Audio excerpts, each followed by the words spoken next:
touched the floor. There were bottles full of starlight and old maps behind the door. There were kettles made of copper, there were gears that softly spun, and a wizard gnome named Finn worked there when the day was done. He mixed a drop of thunder with a spoon of morning dew. Then he whispered to the candle, let the hidden spark come through. All the windows started humming, all the rafters shook with light, and the shadows danced like fireflies across the walls that night. Then the clockwork kettle rattled, and the spell began to sing. Every little brass bell trembled, every silver charm took wing. There was a spark, there was a flame, there was a tiny dragon calling out a name. Through the smoke, through the glow, came a little pair of wings from the world below. Finn stepped near, Pip looked up, two lonely hearts by a copper cup. And the night grew warm and the dark grew bright when the first spark found its light.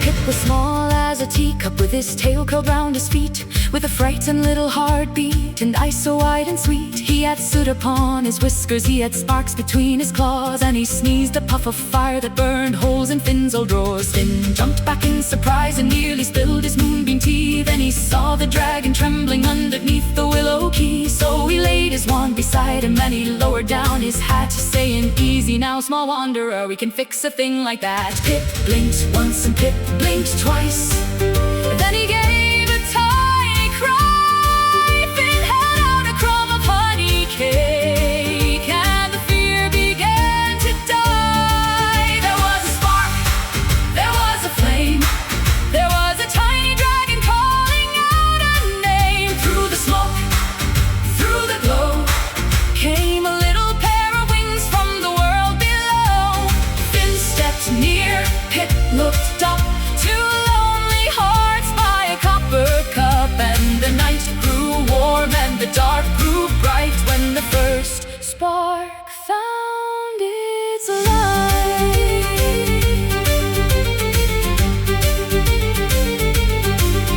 All around the little workshop, every potion changed its hue, turning golden green and violet, turning sky and ocean blue. The old broom swept in circles, the books flew from the shelf, and Finn began to laugh in spite of trying to control himself. Climbed into a teapot, then he tumbled in a bowl, then he dragged a glowing ribbon from a jar marked dragon soul. Finn said no, not that one, but Pip was already flying free, with a trail of sparkling mischief round the old enchanted tree. But beneath the wild commotion, something gentle had begun. Not a spell and not a potion, but a bond between the two had spun. There was a spark, there was a flame, there was a tiny dragon calling out a name. Through the smoke, through the glow, came a little pair of wings from the world below. Finn stepped near, Pip looked up, two lonely hearts by a copper cup. And the night grew warm and the dark grew bright when the first spark found its light. Maybe magic is not always in a book or silver ring. Maybe sometimes it arrives on tiny smoke-stained dragon wings. Maybe home is not a cottage, not a table, not a chair. Maybe home begins the moment someone sees you standing there.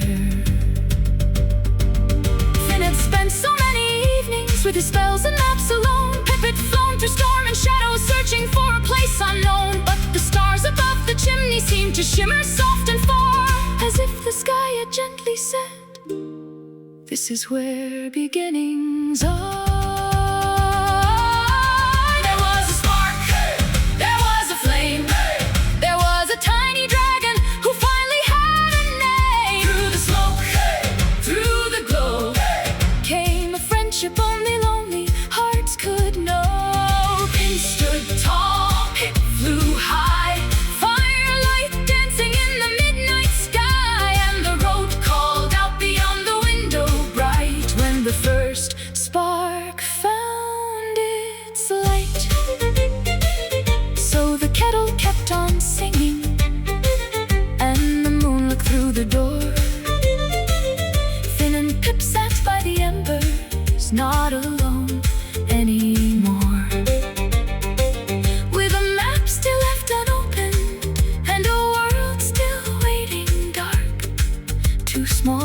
whispers found forever in the glow of the first spark.